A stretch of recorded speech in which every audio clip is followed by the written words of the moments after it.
อยู่ผู้เดียวโดยสบายดีลุงข้าน้อยอยู่ผู้เดียวอยู่ผู้เดียวป่ะโดย3 ปีแล้วโดยขออนุญาตเน็บไม้เนี่ยเด้อเพราะว่าถ่ายคลิปอยู่เดี๋ยวนี้เด้ออยากได้ยินเสียงเจ้าเอาข้าน้อยอยู่ผู้เดียว3 ปีแล้วเพราะว่าข้าน้อยนี่เมียก็ตายเมียตายบ่โดยใช้ไปนั่งหาบ่อนนั่งก่อนปะกระสอบยังอันนี้กระสอบเข่าบ่ลุงอันนี้ตายสบายดีสวัสดีพ่อแม่พี่น้อง FC ที่ฮักแพงเบิร์ดสุขุสู่คนเบิร์ดสมองสุบอนเด้อพี่น้องเด้อพอๆกับ2 YouTube บ่าวลาวพาเพิ่นคือเก่าคือเดิมพี่น้องเนาะเพิ่มเติมกับมื้อนี้ก็สิพาพี่พาน้องเด้อ FC ทางผู้เก่าผู้ใหม่พี่น้องเอ้ยเนาะมาฮู้จักอีกกับลุงคนหนึ่งว่าสันพี่น้องเลยเนาะ เพิ่นเป็นลุงคนหนึ่งที่ว่าหูบ่หน้าตาบ่แจ้งครอบครัวลำบากอนาถาพี่น้องเลยเนาะอยู่กลางทงไห่ทงนาว่าสันเนาะพอดีมีแบบชาวบ้านเนาะเพิ่นแนะนำบ่าวลาวมาเนาะให้เขามาเบิ่งเพิ่นแนวสันลุงคนนี้อดีตนะเคยมีอยู่เมียว่าสันแต่ว่าเมียตายปะแต่บ่มีลูกว่าสันเนาะบ่มีลูกพี่น้องเลยเมียก็ตายบ่มีลูกแล้วจักอยู่จังไดกินจังไดว่าซั่นมาอยู่ในเถียงไห่เถียงนาเซ่ๆเถียงกะห่างๆเซ่ๆและตอนนี้เฮากำลังสิเข้าไปเบิ่งเนาะเพราะว่าบ่เคยเข้ามาหาเพิ่นจักเทื่อจะได้ก็ฝากพ่อแม่พี่น้องเด้อเนาะกดไลค์กดแชร์กดติดตามแล้วก็เบิ่งไปนํกันพี่น้องเอ้ยเนาะถ้าเกิดว่าผู้ใดเนาะเข้ามาเบิ่งมาชมแล้วเห็นชีวิตและก็สภาพการเป็นอยู่ของเพิ่นเกิดมีความว่าเมตตาสงสารมีน้ำจิตน้ำใจเด้อพี่น้องเด้ออยากช่วยเหลือเนาะเป็นอีกอย่างก็ตามแต่เนาะข่าวสารอาหารแห้งหรือว่าเป็นเงินเป็นคำก็ได้สามารถติดต่อเข้ามาเด้อทางข้อมูลขึ้นอยู่ในหน้าจอเนาะทางเฟซทางไลน์ปะบ่ลายอย่าห่างพี่น้องเอ้ยบ่าวลาวก็อยากฮู้อยากเห็นคือกันเนาะว่าสภาพชีวิตการเป็นอยู่ตัวจริงเพิ่นสิเป็นจังไดเนาะนี่แหละพี่น้องเอ้ยทางไปทางสิเข้าไปต้องให้ตรงหน้าพี่สังมาเห็นหน้ายามนี่บาทนี่คนดูได้เขาเห็นหน้ายามนี่ เห็นหน้าแซงหรือว่าหน้าปังเนาะคนดูคนหมั่นเด้อพี่น้องเห็นให้เห็นหน้าเนาะหน้าสิเป็นหน้าหวานเขาเจ้าเห็นหน้าหวานเนี่ยรู้มันตัวออกตัวออกเนาะกะจะอ่านจ้ะหน้าเต็มไห่เต็มคันแต่ผมมีเขียดมีปลาห้องโอ้ยมันจะมาห้องยังตอนนี้เนาะแดดเปรี้ยงๆอยู่ยังมือแรงนี่บ่แน่นะครับว่ายังแรงหรือว่ายังกลางคืนจักเทียงอยู่ในไซเนาะชาวบ้านแนะนำมาว่าอยู่ในป่าว่าซั่นในป่านี่หรือป่านั่นจังใดเทียงหลังไหนเนาะมากับสาวไล่เพิ่นคือเก่าหั่นแหละแม่น้องนันดาวันแม่น้องลุงโอ้ไห้นี่งามไปเลยพี่น้องเอ้ยเขาคืองามแต่ไห้นี่เดี๋ยวไปสอบถามเพิ่นเขาเพิ่นนะบ่เนาะเขาลุงที่ว่าตาบอดนะบ่งามแต่ตาบอดแล้วคือสิเฮ็ดหน้าหวานเขาได้บ่าวเล่าปัจจุบันแล้ว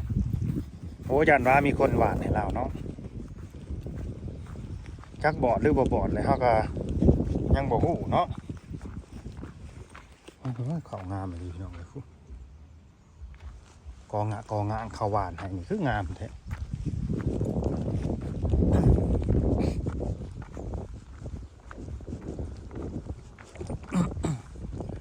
จักสิเจอบ่เจอเด้อ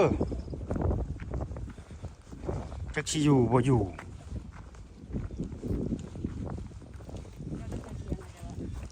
อ๋อแม่นเที่ยงตัวน่ะบ่คือว่าวิทย์ป่านี่ไปโอ้ยงามไปดีแถวนี้เนาะบ่เคยมาจักเทื่อให้เจ้าพี่ภาษาบ่จักอันนี้ฮะโอ้ไปจังไดมาจังไดอันนี้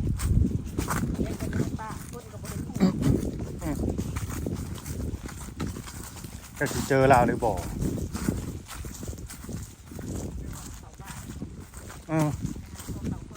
หาเขานะ เป่าไปบ้านไปเมืองเนี่ยบ่จักบ่ว่าที่เถียงหลังนี่หึเบิ่งในคลิปนะบ่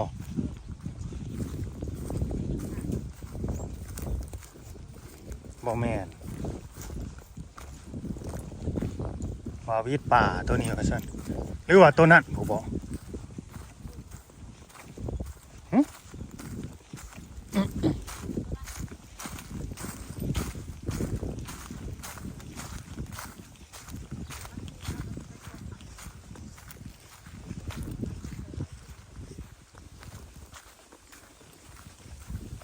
ห่วยแม่นยังอันนี้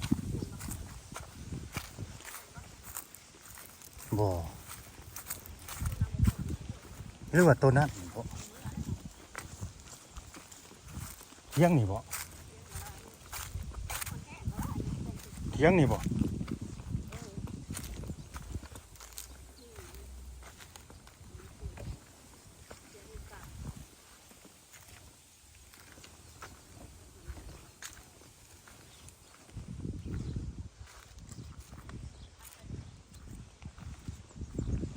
อะไรเที่ยงได้บ่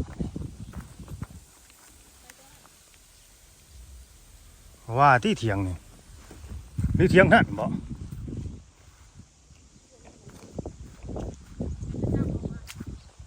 วิดดอนนี่ว่าซั่นตัวนั้นบ่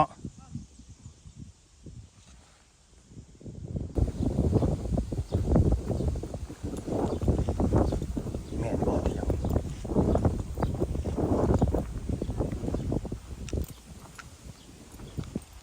สบายดีสบายดีแม่นลุงแกดบ่นี่ลุงแกดหรือลุงแอดเถียงลุงแอดบ่อันนี้โอ้แม่นแล้วพี่น้องเอ้ยแม่นแล้วมาแล้วเบิ่งก่อนอยู่ในนี่เนาะ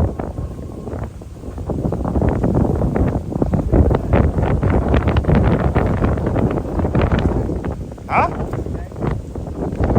บ่แล้วคอยมีคนแนะนำมาให้มาเบิ่งการเป็นอยู่เจ้าว่า เขามาอันทำบุญให้ โอ้เพิ่นมาทำบุญเนาะ โดยก็เลยได้เป้าหนึ่งพออันนั้น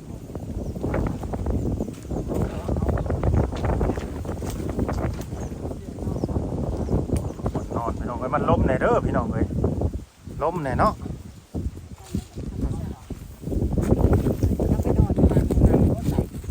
เขาวเปลือกบ่หรือข้าวสารนี่ลุงโอ้ อ้ายตายแหละอันนี้อันนั่งบ่ฉิดนั่งบ่ตัง โดย อัน นี่เจ้านั่งนี่ก็ได้นี่เจ้านั่งนี่เจ้าเข้าไปนั่งนี่ก็ได้ ข้าวสารอันนี้อันแปลว่าคนอันนะคนมา เพิ่นมากินทาน แล้วได้หาสอบ โดย บาทนี้ก็เลยเหลือ3สอบและน้องหันเพ็นดีให้ขาน้อยอันสอบหนึ่ง โอ้ ถ้าก็กินได้3 มื้อนี่นะ แพ้เอามาให้แน่นี่กระสอบข้าวนี่เจ้าเอามาเองบ่ น้องชาย โอ้ น้องชายเอามาให้ขาน้อย โดย บาทนี้แหละขาน้อยก็กินได้3 มื้อแล้วเด้3 มื้อแล้ว ตั้งไว้ได้นี่เลยซั่นบ่ โดย บ่ได้เอาขึ้นไว้ห้านนะบ่ คนขาน้อยย่ามันหา โอ้ คงมันหา60 โลแล้ววะ โดยแม่น เดือนได้แล้วบ่ฮู้ กระสอบข้าวสารพี่น้องเอ้ยตั้งไว้ในนี่เลย โดย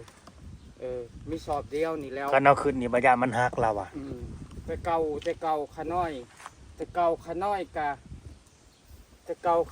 กะอันไปหาปลามาซื้อกินนั่นแหละ โอ้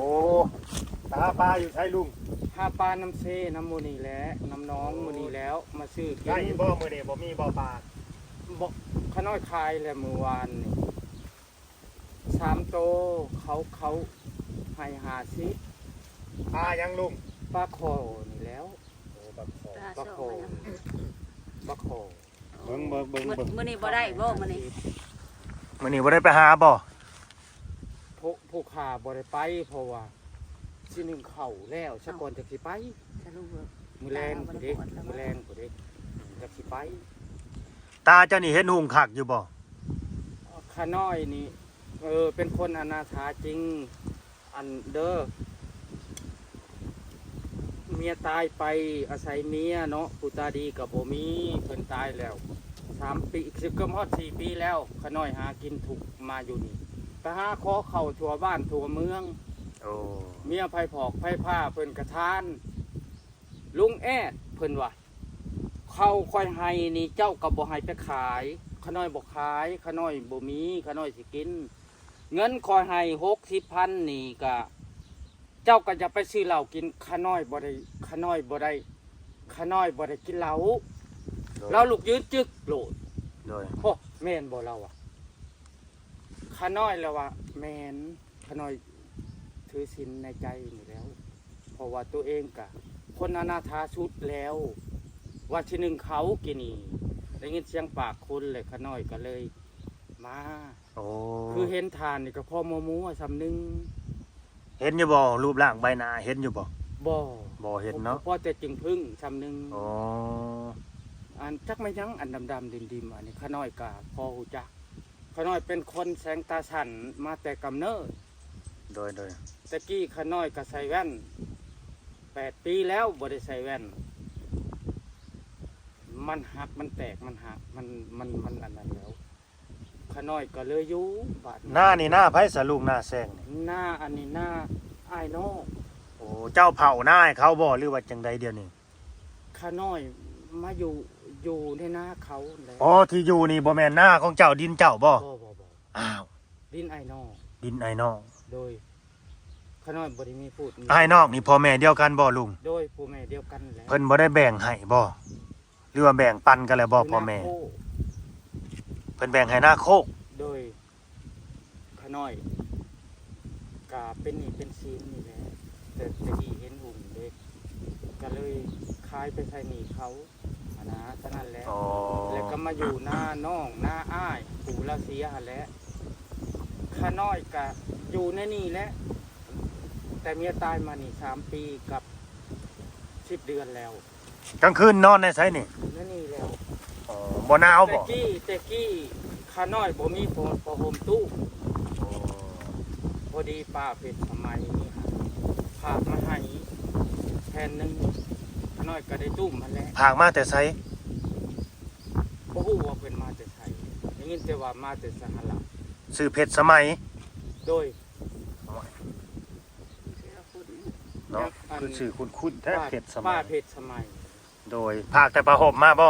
โดยเท่านั้นแหละมากับอ้ายผู้เสียนี่แหละเอามาให้ โอ้ บ่ได้พบกับข้าน้อยดอกข้าน้อยอยู่หน้าเด้ โอ้ผู้ที่เอามาให้ก็เสียแล้ว เสียแล้ว อ๋อคืออ้ายของเราเนาะโดยใส่กระสอบไว้อีกผ้าห่มก็ดี มันบ่หนาวปานใดคันหนาวข้าน้อยก็เอามาตุ้ม อ๋อ นี่แหละปลูกยากอะลิอะลอปลูกขาเด้ๆๆนี่เด้ เสื้ออันนี้ เพิ่นเอามาให้ ผ้าห่มบ่อันนี้ อันแพ้ตู้ อ๋อ แพ้ แพ้ ตู้แต่ว่าหังอุ่นได้ โดย อุ่นเฮาตุ้มไปยามหนาวลมพัดวีนี่จังซี่แหละแต่ว่าเฮาก็โปกหัวอุ่นไปข้าน้อยไปหาข้าวกินทั่วบ้านทั่วเมืองบ้านนี้ข้าน้อยจักสิกินกลุ่มเงินปานใดและอันนี้เลยก็แบ่งพอได้แบ่งเบา เหลือเท่านี้บ่ว่านี่เขานี่ โดย อืม พอได้แบ่งเบาความทุกข์ ลูกนี่บ่มีจักคนแล้วบ่ลุง บ่ข้าน้อยบ่มีลูก อ้าว เอาเมียกะ อยู่นํกันจักปีกับเมียโทษเด้อ อยู่นำกัน30 ปี หากบ่มีลูก เราเป็นคนแก่อายุ48 ปีผัวปะแล้วไปเอาเมียน้อย อ๋อ เลยมาเห็นขาน้อยว่าเล่าเลยมาขวักเลาะไปเลาะมาเลยขาน้อยกันตะกี้เห็นหุ่งได้ โดย เลาะไปเลาะมาเลยก็เลย เอากันนะกับข่อยกันมีลูก3 คนข่อยบ่มีเงินแต่งเจ้าชาวกันข่อยบ่ให้แต่งก็หักเจ้าอะลี โดย อีหลีใช่บ่อีหลีเราอะแล้วเรากับพามึงอะเมื่อฮอด3 แยกใกล้ชอเทือนเราเลยแล้วเจ้ายุดอยู่นี่เอ้าแล้วสิไปหยังโน่นข้างนอกก็ยืนอยู่เดือนแจ้งได้ก็คืนได้ โดย ไปฮอดเทือนอันนี้เว้าความจริงเนาะคือว่าขอโทษเด้อกันว่ามันผิดเด้อบ้านนี้ข้างน้อยก็ไปหอดเทือนเล่าหันไปหอดเทือน แล้วก็ใส่กระโปรงมาอย่าง โดย สงสัยสิไปเบิ่งลูก โอ้ ว่าลูกนี่อยู่หรือบ่อยู่เขาก็ไปเบิ่งระวงกูแล้วลูก อืม เขาเราก็เลยจับแขนขน่อยขึ้นไป อยู่นำกันเลยได ลูกเล่าน่ะไปทางใดเบิดซะตอนนี้เขามีครอบมีครัวเบิดแล้วบ่ มีครอบมีครัวแต่ ถ้าเขาก็บ่ได้เบิ่งเจ้าบ่ เขาบ่ได้เกี่ยวข้องกับเขา โอ้ เขาว่าบ่แม่นพ่อเขา อ๋อลูกเลี้ยงเนาะ โดยนี่แหละ3คนขน้อยอยู่ผู้เดียวได้อยู่ในนี่แหละอยากกินได้ปลาอะไรก็บางเทื่อก็ไปขอคือนี่เขามาหวานปุ๋ยนี่เขามีบ่ปลาลุงแห้ลูกค้ามาประมาณได้ไหนเด้แต่ก็ขอ3ตัวเจ้าสิขายเท่าไหร่ก็ว่าอยากไปแลกเขาครับแต่ว่าเขามีแล้วนี่แต่ว่าขายก็ขายเจ้าอยากซื้อแล้วก็ให้50,000 โดย 3ตัวธรรมดามันก็จัดแทนนั่นแหละ3ตัว โดย ว่าเพิ่นอยากได้ก็เอาให้เพราะว่าบัดเฮาบ่มีเฮาบ่พอเพิ่น แม่น นั่นแหละ ก็แม่นและอาศัยกันเนาะ ของปลาก็บักใหญ่ โดย ใหญ่ตื่น อืม ผักโอ้ยผู้ค้านี่แสนถูกไปใช้เบ็ด เป็นได้คือว่าถูก ถูกยกตัวอย่างคันเบ็ดขน้อย100เนาะ100ซ้ำแต่นี่ปันเทียง5สมมุติ โดย แล้วเอามันก็สิบ่ฮอด ใส่ยายไปน่ะบ่ บ่เบ็ดเพีย โอ้ ถ้าเบ็ดคันขน้อยบ่เห็นดอก โอ้เจ้าใส่เบ็ดเพียกบ่เดียวนี่ ทำหลังโดย ไปใส่ในใส่เบ็ดเพียกน่ะ ใส่น้ำเซน้ำยังเด็ก โอ้เราใส่เบ็ดเพียกพี่น้องเว้ยอันนี้ก็เป็นดินผีดินเนาะว่าซั่น นี่เบ็ดแบบนี้เลย โอ้โดย บาทนี่ขน้อยก็ใส่เบ็ดเสียบแล้วกลางคืนมาปลาถือขี่ม้าพามาลักที่ทานเลย โดยแม่นบ่ ลักเขาหมดว่าไปมันเอาดังเข่าทางกลาง มันกับไปหลักงดชนเบื้องนั้น โอ้ แล้วมันก็เห็นปลาถือจ้วมเขาก็ยังไปเขาบ่จักเด็ก โดย ไปงมเมื่อกลางคืนลูกไปลูกเปียกเด้ แม่น ก็ไปลักเล่นสนน่ะ โอ้ เอาไปเอามาเอาปูน้อยดังของกลางคืนบางเสียบ่ได้ปูโต โอ้ โอ้ยแสนถูกก็ตามความสื่อขน้อยแสน ถูกใจถูกกายเนาะ สมปีแต่ขน้อยก็อดทนเอาแล้วแต่บุญกรรม แม่น ซี่แล้วคือว่าแนวนี้แหละขน้อยก็ได้ และป้าเพชรสมัยหันไผเป็นคนแนะนำบ่ฮู้จักสงสัยผมบ่าบ่รู้ว่าได้เราเป็นคนซอยเหลือคนถูกข์ยากคือกัน โดย วิธานนี่จักเลยเขาขน้อยกับบ่จักว่าเพิ่นมาแต่ไสขน้อย สื่อเด้อเจ้าจำสื่อเขาไว้เด้อ โดย บ่าวลาวผ้าเพิ่น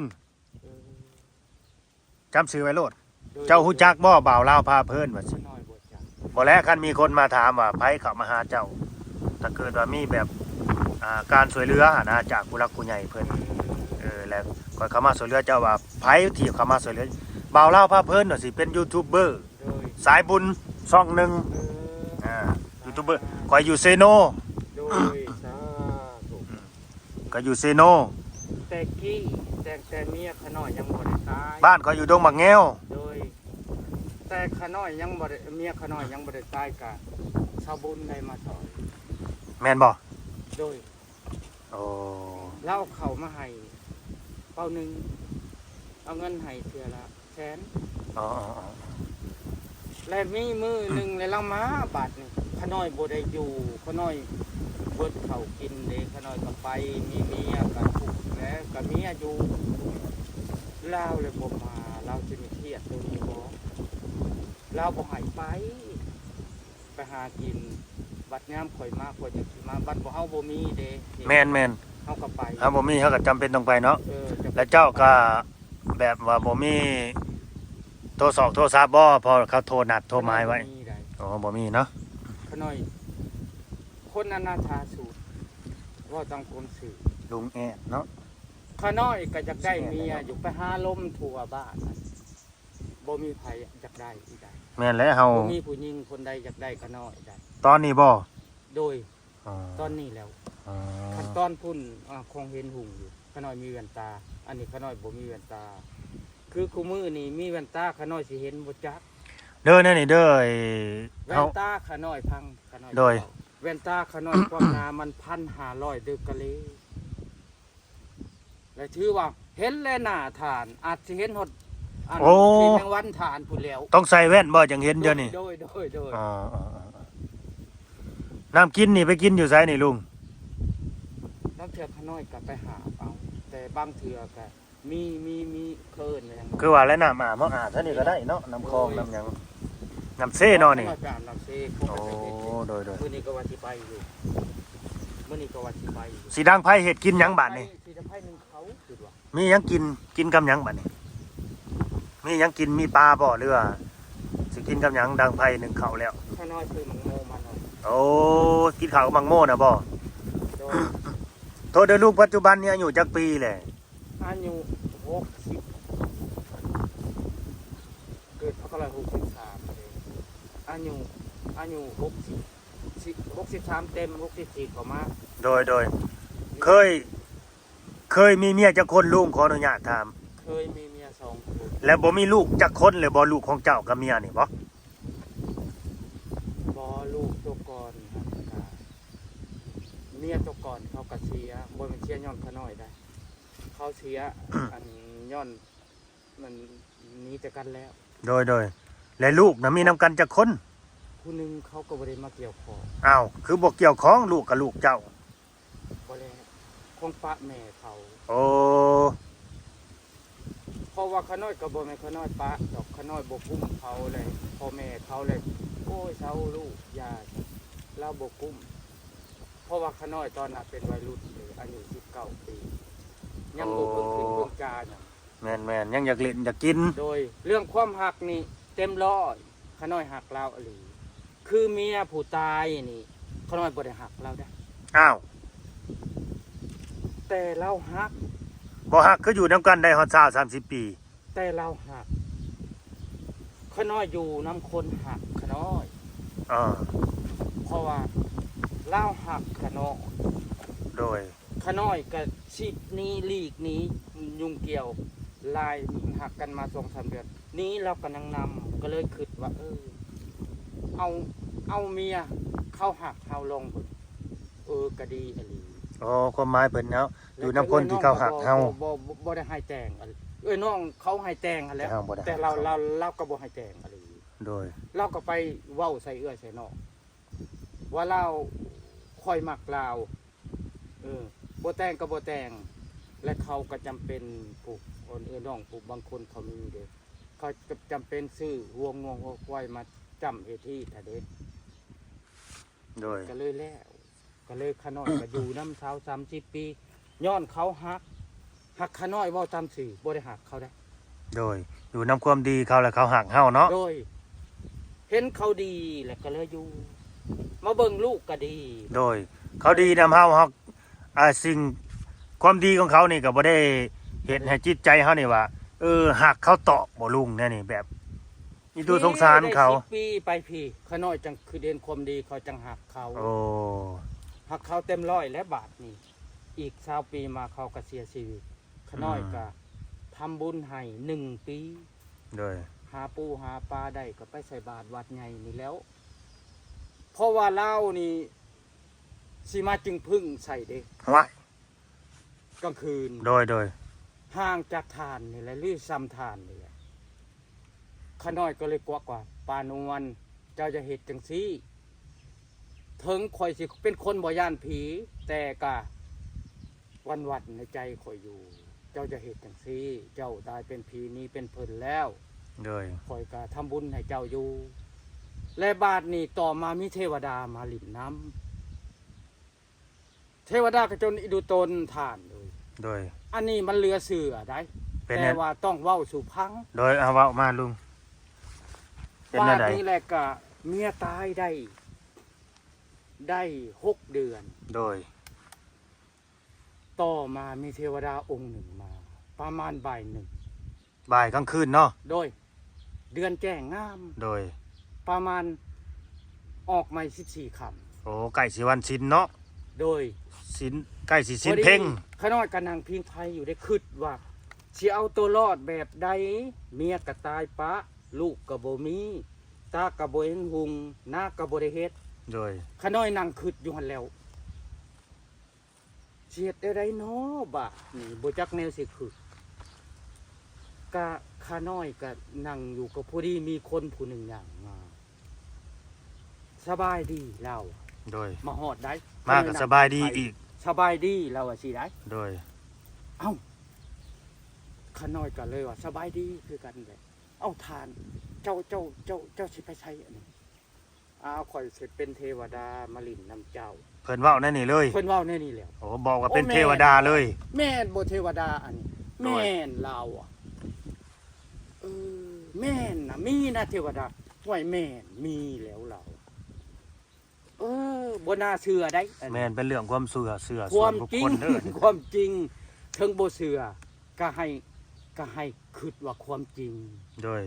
แล้วเว้าหยังกันแน่บาดนี้กับเทวดาอ เรา งค์ ก็เลยว่าก็ค่อยสิมาหาเจ้าข้อที่หนึ่งเจ้าเป็นคนสัตย์ซื่อ โดย มีศีลธรรมบ่ได้รักได้ชกของไผถึงสิถูกสิยากก็ได้หากคนนำมื้อนี้บ่มีไผสัตย์ซื่อคือเจ้าได้ล่ะ โดย ค่อยจดได้ความสัตย์ซื่อของเจ้าทรงชัยลาวนี่สิเป็นผู้ช่วยจ่ายยมพี่บ้าน โดย โดย แต่เราบ่ได้ประกาศโตได้ขาน้อยคืดลาวก็เลยลมไปลมมาพอออกมาแต่เราเอิ้นพอออกได้ โอ้ พอออกมาจะใช้มือนี่พอออกไปใช้ขน้อยไปใส่บาตรเทวดาขึ้นฮอดเมียอะไรก็เลยไปใส่บาตรเอ้าใส่บาตรแล้วเจ้าไปใส่ขน้อยกับเมื่อแล้วโอ้แมนบ่เราอ่ะโอ้ช่างก็ชาวบ้านหูจัก โอ้ ขน้อยขึ้นเบิ่งก่อนไม่ออกมาชวนขน้อย3 คนก็เว้าในนี้ โดย เอ้าชวนไปใส่ชวนไปฮอดแก่และเพิ่นเว้าว่าเพิ่นสิหาเอาข้าวเอาน้ำเอาหยังให้บัดเวลาบัดแล้วเข้าไปฮอดแจกของคนไปทำบุญเด้บักหลาย แม่น เจ้าอย่าไปเด้อลาวอะเราสิแบบสิและสิใส่สิขอโทษเด้อท่าน โดย เจ้าอย่าไปเด้อเราสิแบบนี้ เทวดาน่ะบอกบ่ เทวดาให้แล้วบอกเพราะว่าเจ้าไปทำบุญกับไปทำบุญแล้วเจ้าก็มืออะเราพวกพ่อแม่ออก3 คนอันนั้นไปหลักเอาของยาคูมาให้เจ้าเราอะ โอ้ โดยบ่หับอดุญาตทุกคนเขาก็มาทำบุญให้ยาคูมาถวายให้ยาคูคันคอน้ำยาคูหาบ่ผิดเราอะ โดย บาปได้พอออกเราอะบาปได้บ่บาปกะ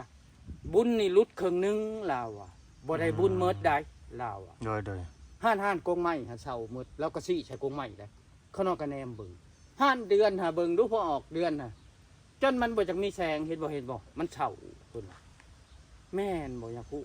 ก็เลยเบิ่งกับแม่นเราว่าเบิ่งก็แม่นความเราอีหลี อ๋อ ลมไปลมมาเฮิงตึกเทวดา ตัวเองก็เลยนบไปสิแล้วขาน้อยมืดพื้นดังเลยขอไปเอาพื้นเด้อเขาวเดียวเจ้ายืนถ่ายอยู่นี่เด้อเราก็เลยว่าไปกับไปของออกกระยางไปเอาพื้นบนขน้อยกองเมียนอะไรพวมยืนขึ้นเพียงนี้แล้ว โอ้ ปกติคือว่าซ้ำเฮาอยู่ แต่ว่ายืนขึ้นเพียงตีนนมแล้ว โอ้ ฮะเด้อันซ้ำยักซ้ำยักในวัดหัน โดย ความใหญ่ เทวดาช่างก็คือ แต่หากงามสุด ผู้บ่าวบ้านเฮาว่างามบ่เท่าลาวดอก โอ้ งามสุด เครื่องนุ่งนี่สีเขียวแต่ว่างามสุดแขนฉัน โดย ส่งขายาวจบดี โอ้ งามหน้าตางามมัดและกับผมนี่นะผมนี่ไปตังอึดผมสร้างบ้านเฮานี่ ตัดงามชำลาวนี่บ่มี โอ้ แล้วงามอลีอลอนี่ โดย ป้าตัวชมว่าเทวดาบันมาเบิ่งกับครับป้าแต่ว่าเรามานี่เดือนมืดก็ตาม เดือนแจ้งก็ตามซ้ำกลางเว้น โอ้ เบิ่งเรานี่ซ้ำกลางเว้น และก็ฮู้ซึกว่าจักแสงสว่างมาใช้บ่ฮู้จักเฮาก็บ่ฮู้แต่ว่าหักซ้ำกลางเว้น โดย เดือนมืดก็ได้ โอ้ ซ้ำกัน โดย และบ้านนี้ไปเอาพื้นมาเรียบร้อยแล้วก็ล้มกันหึงตื่นพอออก ดึกนะครับพอออกคือสิอยากนอนขาน้อยมื้อนั้นอาตมาเมื่อเลยได้แล้วเว้าสิได้ โดย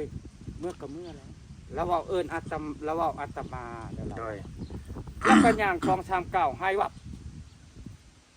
จักโหบ่รู้ว่าได้บ่ฮู้จักนี่ได้ เจ้าก็บ่ได้ย่านบ่ได้คิดย่านบ่เห็นไปแบบน่ะ บ่แล้วเพราะว่าเราชินทะอันลาวสัตว์ลาวบ่แม่นสัตว์ชื่อลาวก็มารยาทเราดี โดย เรามาเดือนครึ่งเรามาเลินนำย่างใกล้เฮานี่แค่นึงศอกนึงตอนที่หนึ่งนี่เราบ่เคยนั่งบางครั้งเราก็ยืนก่อนบางครั้งเราก็ดินลง เดี๋ยวมาหาเจ้าน่ะเดือนครึ่งผู้ เดือนครึ่ง5-6 มื้อมาเล่นเทื่อนึง เจ้าเคยเว้าให้ไผฟังอยู่บ่นี่ เว้าลังคนพังแล้วเราจะบ่มา โอ้ มันผิดกฎของเทวดา โดย บ่ ตอน ได้ น่ะ เล่าเลย โดยตอนน่ะเจ้าอยู่ไสลุงนั่นที่ว่าเทวดามัน ขน้อยอยู่ อยู่หั่นบ่ โดย ยังหลังนั้นเนาะ โดย โอ้ มันยากหามน้ำหามในขน้อยมันอยู่นี่6 เดือนแล้วเด้ โอ้ย้ายจากหันมานี้ โดย6 เดือนแล้ว ได้อยู่เล่ามาลินนำได้เดือนหนึ่งกับ10 วัน โดย อยู่มีแม่ยิ่งคนหนึ่งอย่างมา อ้าว ย่างมาขน้อยนั่งอยู่ในหันแล้วในอาสมน้อยทั้งนั้นแล้ว โดย นั่งอยู่หันพอดีแม่ยิ่งก็ย่างมาทั้งนั้นแล้ว มาหอดนั่งป๊อกในตัวหนาเป็นอย่างนอกบ้านบ่ายหนึ่งได้ทองเบิ่งโอ้ไม่ยิงอันนี้ผู้ชาวอันนี้ชาวอันนี้ตัวก็ว่าแบบนี้เลยแรกขน้อยก็ว่าสิจะมายังไงอีพอให้มานอนน้ำเจ้าลาวเว้าจักสี่ เพิ่นลองใจบ่จัก บ่ได้ร้องแล้ว บ่แล้วแบบนี้นะลุงย่านนั้นเทวดาองค์หน้าไปเลย พังขน้อยสิว่าไปอีพอให้มานอนน้ำเจ้าเอ้าพออันใดบ่เช้าอันนี้บ่พออันใดเอ้าอีพอมาล้มเจ้าหั่นแหละ โอ้ โอ้ อันนี้มันโมเมนต์มนุษย์ อันนี้ โด ขึ้ ย นโลกตายกูสิตายแล้วบาด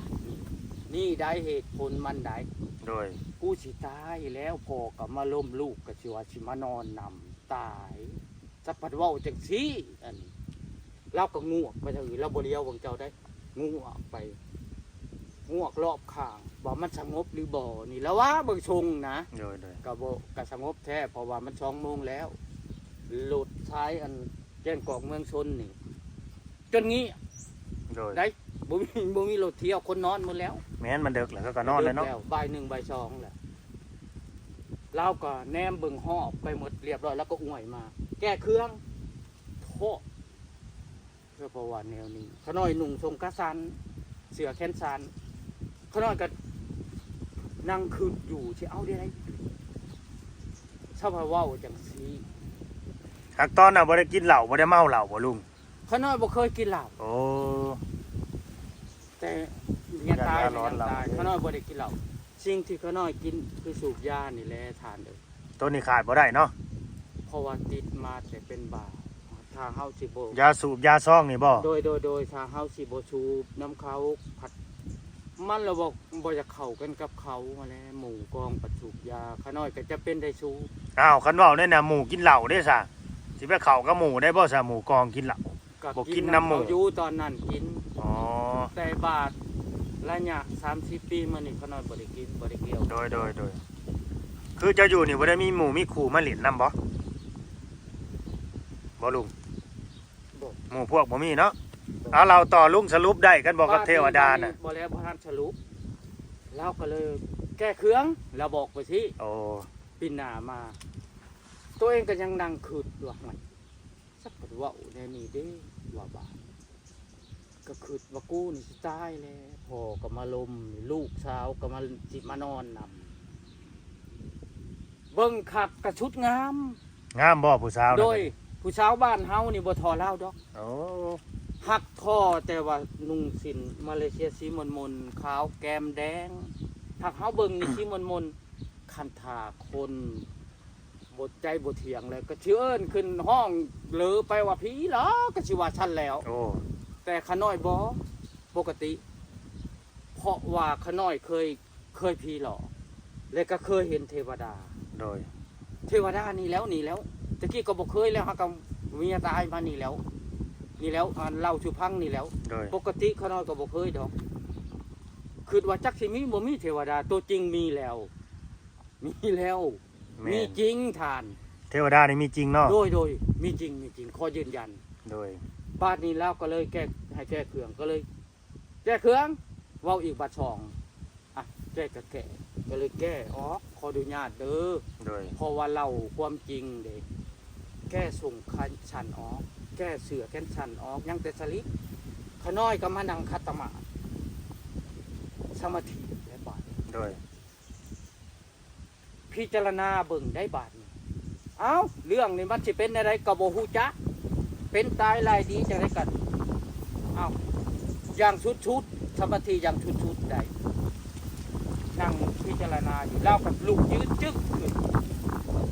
เบิ่งแปลว่าใบไม้ตกแฉะบาดนี้ก็แม่ฮู้จักแล้วนะคงพิจารณาอย่างสูงสุดเด้นั่งสมาธิเอ้าแล้วแต่มันเป็นนั่งแบบนี้แล้วก็นอนนั่งแบบนี้แหละเราก็ยืนอยู่นี่แหละใกล้ๆเราก็ยืนจึ๊กขึ้นแล้วก็แก้อันเอาสิ่งขึ้นมามัดโดย ขน้อยเบิ่งครับแล้วก็ดึงเสือออกลาบก็เสือลาบก็จุกดีอบอุ่นงามพิจารณาเบิ่งนะแล้วเลยลาบก็ดึงออกนมออกโอ้ โดย เทวดาก็มีออกก็มาหอยเนี่ยแล้วลาบก็มั่งเก้าผมเราตะกี้เราเก้าผมเบี้ยบางก็มั่งเอากีบออก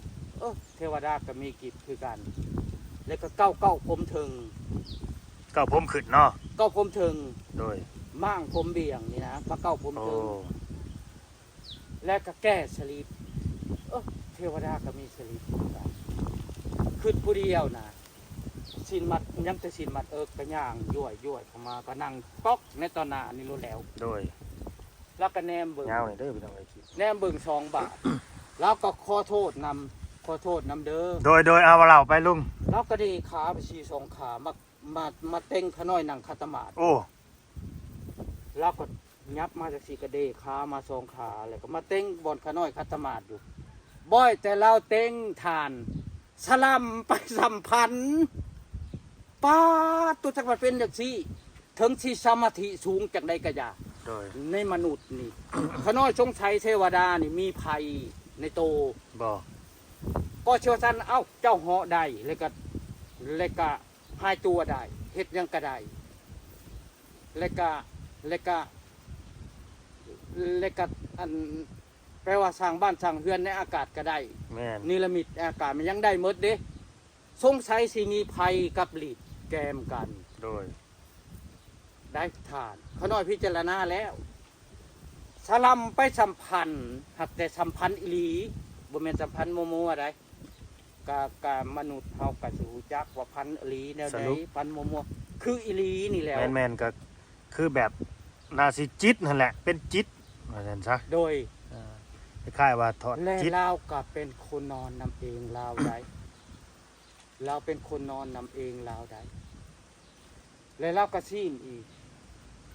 พอออกโดยแล้วเลยได้แล้วกันแล้วผู้ข่าวว่าสิขอโทษเด้อ โดย ขอโทษเด้อ